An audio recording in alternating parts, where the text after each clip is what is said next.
Let the world hear his word.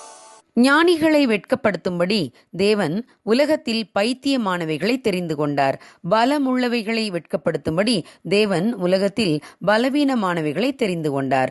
1 கொரிந்தியர் 1:27 Prince of preachers என்று அழைக்கப்பட்ட சார்ல்ஸ் ஸ்பர்ஜன் 10 வயதுகளில் இருந்தபோது கேம்பிரிட்ஜ் ஷயரில் நியூ மார்க்கெட் என்ற இடத்தில் ஜான் ஸ்விண்டல் என்பவர் நடத்திய ஒரு பள்ளிக்கூடத்தில் உதவி ஆசிரியராக வேலை செய்தார். அங்கே சமையல் பணிகளை செய்து வந்த மேரி கிங் என்ற ஒரு பெண். அந்த பெண் அர்ப்பணிப்புடன் வாழ்ந்த ஒரு கிறிஸ்தவ பெண்மணி. கால்வினின் இறையியல் கொள்கைகளை மிக உறுதியாக பின்பற்றியவர். ஸ்பர்ஜன் அந்த பள்ளிக்கூடத்தில் உதவி ஆசிரியராக வேலை செய்தபோது அடிக்கடி அந்த மூதாட்டியுடன் பேசுவது வழக்கம். அந்த பெண் தனக்கு தெரிந்த சத்தியங்களை சார்ல்ஸ் ஸ்பர்ஜனுடன் பகிர்ந்து கொள்வார்கள்.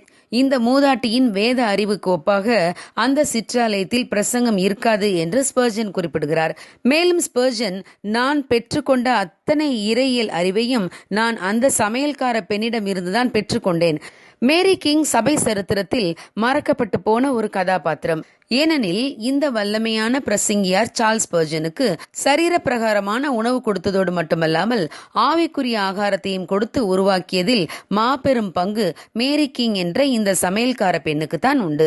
ஆம் பிரியமானவர்களே, தேவன் பயன்படுத்த விரும்பும் பாத்திரங்கள் எல்லாம் மாபெரும் மனிதர்களாக இருக்க வேண்டும் என்ற அவசியமில்லை. தேவன் யாரையும் பயன்படுத்த முடியும். ஒரு மாபெரும் பிரசங்கியாரை உருவாக்க தேவன் பயன்படுத்திய பாத்திரம் ஒரு தாழ்மையான சாதாரண சமையல்கார பெண்மணிதான். ஆகவே தேவன் யாரையும் பயன்படுத்தி தமக்கு சித்தமானவர்களை உருவாக்க முடியும். சீரியருடைய படைத்தளபதி நாகமான் என்ற ஒரு மனிதன். அவன் பயங்கரமான பராக்கிரமசாலி. ஆனால் அந்த மனிதனோ குஷ்டரோகியாய் இருந்தான். அவனுடைய வீட்டிலே இஸ்ரவேல் தேசத்திலிருந்து சிறைப்பிடித்து கொண்டு வரப்பட்ட ஒரு அடிமை பெண் பணிவிடை செய்து கொண்டிருந்தாள். அவள் நாகமானின் மனைவியிடம், என்னுடைய ஆண்டவன் இஸ்ரவேல் தேசத்தில் இருக்கிற தீர்க்கதரிசியினிடத்தில் போவாரானால் அவர் இவருடைய குஷ்டரோகத்தை நீக்கிவிடுவார் என்று கூறினாள். சிறு பெண் தானே, அடிமை பெண் தானே என்று அவளுடைய வார்த்தைகளை உதாசீனப்படுத்தாமல் அதை கேட்டு இஸ்ரவேல் தேசத்துக்கு சென்ற நாகமான் பரிபூர்ண சுகத்தை பெற்றுக்கொண்டார். தன் தேசத்துக்கு திரும்பி சென்ற நேரம் அவர் எலிசாவிடம் வந்து, உமது அடியேன் இனி கர்த்தருக்கே அல்லாமல் அந்நிய தேவர்களுக்கு பலி செலுத்துவது இல்லை என்று சொல்லி சென்றார். மிக பெரிய படை தளபதியை விசுவாசத்துக்குள் கொண்டுவர தேவன் பயன்படுத்தியது ஒரு வேலைக்கார சிறு பெண்ணைத்தான். ஆம் பிரியமானவர்களே, தேவன் பயன்படுத்திய பாத்திரங்கள் பெரும்பாலும் சாதாரணமானவர்களே. மீன் பிடித்துக் கொண்டிருந்த பேதுருவையும் யோவானையும் தேவன் கண்டு அவர்களை அழைத்தார். அவர்களை தேவன் வல்லமையாய் பயன்படுத்தினார். அவர்கள் படிப்பறிவில்லாதவர்களும் பேதமை உள்ளவர்களுமாய் இருந்தார்கள் என்று ஜனங்கள் அறிந்திருந்தபடியால் மிகவும் ஆச்சரியப்பட்டார்கள். நாம் மிகவும் சாதாரணமானவர்கள் என்று நாமும் கூட நினைக்கலாம். ஆனால் தேவனுக்கு நாம் தான் வேண்டும். அவர் பலவீனமானவைகளையும் பைத்தியமானவைகளையும் தெரிந்து கொள்கிறவர். ஆகவே உங்கள் தாழ்வு மனப்பான்மையை நீக்குங்கள். தேவன் பயன்படுத்த உங்களை அர்ப்பணியுங்கள். தேவன் உங்களை கொண்டு மாபெரும் காரியங்களை செய்வார். God bless you. Have a good day.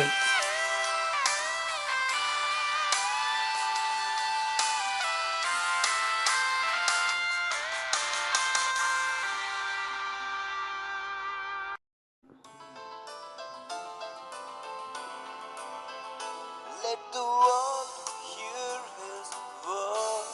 ஞானிகளை வெட்கப்படுத்தும்படி தேவன் உலகத்தில் பைத்தியமானவைகளை தெரிந்து கொண்டார். பலமுள்ளவைகளை வெட்கப்படுத்தும்படி தேவன் உலகத்தில் பலவீனமானவைகளை தெரிந்து கொண்டார். 1 கொரிந்தியர் 1:27 பிரின்ஸ் ஆஃப் பிரீச்சர்ஸ் என்று அழைக்கப்பட்ட சார்ல்ஸ் ஸ்பர்ஜன் 10 வயதுகளில் இருந்தபோது கேம்பிரிட்ஜ் ஷயரில் நியூ மார்க்கெட் என்ற இடத்தில் ஜான் ஸ்விண்டல் என்பவர் நடத்திய ஒரு பள்ளிக்கூடத்தில் உதவி ஆசிரியராக வேலை செய்தார். அங்கே சமையல் பணிகளை செய்து வந்த மேரி கிங் என்ற ஒரு பெண். அந்த பெண் அர்ப்பணிப்புடன் வாழ்ந்த ஒரு கிறிஸ்தவ பெண்மணி. கால்வினின் இறையியல் கொள்கைகளை மிக உறுதியாக பின்பற்றியவர். ஸ்பர்ஜன் அந்த பள்ளிக்கூடத்தில் உதவி ஆசிரியராக வேலை செய்தபோது அடிக்கடி அந்த மூதாட்டியுடன் பேசுவது வழக்கம். அந்த பெண் தனக்கு தெரிந்த சத்தியங்களை சார்ல்ஸ் ஸ்பர்ஜனுடன் பகிர்ந்து கொள்வார்கள். இந்த மூதாட்டியின் வேத அறிவுக்கு ஒப்பாக அந்த சிற்றாலயத்தில் பிரசங்கம் இருக்காது என்று ஸ்பர்ஜன் குறிப்பிடுகிறார். மேலும் ஸ்பர்ஜன், நான் பெற்றுக்கொண்ட அத்தனை இறையியல் அறிவையும் நான் அந்த சமையல்கார பெண்ணிடம் இருந்துதான் பெற்றுக்கொண்டேன். மேரி கிங் சபை சரித்திரத்தில் மறக்கப்பட்டு போன ஒரு கதாபாத்திரம். ஏனெனில் இந்த வல்லமையான பிரசங்கியார் சார்ல்ஸ் ஸ்பர்ஜனுக்கு சரீர பிரகாரமான உணவு கொடுத்ததோடு மட்டுமல்லாமல் ஆவிக்குரிய ஆகாரத்தையும் கொடுத்து உருவாக்கியதில் மாபெரும் பங்கு மேரி கிங் என்ற இந்த சமையல்கார பெண்ணுக்கு தான் உண்டு. ஆம் பிரியமானவர்களே, தேவன் பயன்படுத்த விரும்பும் பாத்திரங்கள் எல்லாம் மாபெரும் மனிதர்களாக இருக்க வேண்டும் என்ற அவசியமில்லை. தேவன் யாரையும் பயன்படுத்த முடியும். ஒரு மாபெரும் பிரசங்கியாரை உருவாக்க தேவன் பயன்படுத்திய பாத்திரம் ஒரு தாழ்மையான சாதாரண சமையல்கார பெண்மணிதான்.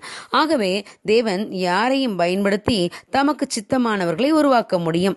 சீரியருடைய படைத்தளபதி நாகமான் என்ற ஒரு மனிதன். அவன் பயங்கரமான பராக்கிரமசாலி. ஆனால் அந்த மனிதனோ குஷ்டரோகியாய் இருந்தான்.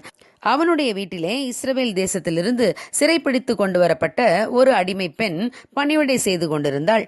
அவள் நாகமானின் மனைவியிடம், என்னுடைய ஆண்டவன் இஸ்ரவேல் தேசத்தில் இருக்கிற தீர்க்கதரிசியினிடத்தில் போவாரானால் அவர் இவருடைய குஷ்டரோகத்தை நீக்கி விடுவார் என்று கூறினாள். சிறு பெண் தானே, அடிமை பெண் தானே என்று அவளுடைய வார்த்தைகளை உதாசீனப்படுத்தாமல் அதை கேட்டு இஸ்ரவேல் தேசத்துக்கு சென்ற நாகமான் பரிபூர்ண சுகத்தை பெற்றுக்கொண்டார். தன் தேசத்துக்கு திரும்பி சென்ற நேரம் அவர் எலிசாவிடம் வந்து, உமது அடியேன் இனி கர்த்தருக்கே அல்லாமல் அந்நிய தேவர்களுக்கு பலி செலுத்துவது இல்லை என்று சொல்லி சென்றார்.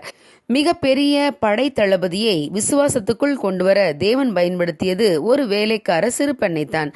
ஆம் பிரியமானவர்களே, தேவன் பயன்படுத்திய பாத்திரங்கள் பெரும்பாலும் சாதாரணமானவர்களே. மீன் பிடித்துக் கொண்டிருந்த பேதுருவையும் யோவானையும் தேவன் கண்டு அவர்களை அழைத்தார். அவர்களை தேவன் வல்லமையாய் பயன்படுத்தினார். அவர்கள் படிப்பறிவில்லாதவர்களும் பேதமை உள்ளவர்களுமாய் இருந்தார்கள் என்று ஜனங்கள் அறிந்திருந்தபடியால் மிகவும் ஆச்சரியப்பட்டார்கள். நாம் மிகவும் சாதாரணமானவர்கள் என்று நாமும் கூட நினைக்கலாம். ஆனால் தேவனுக்கு நாம் தான் வேண்டும். அவர் பலவீனமானவைகளையும் பைத்தியமானவைகளையும் தெரிந்து கொள்கிறவர். ஆக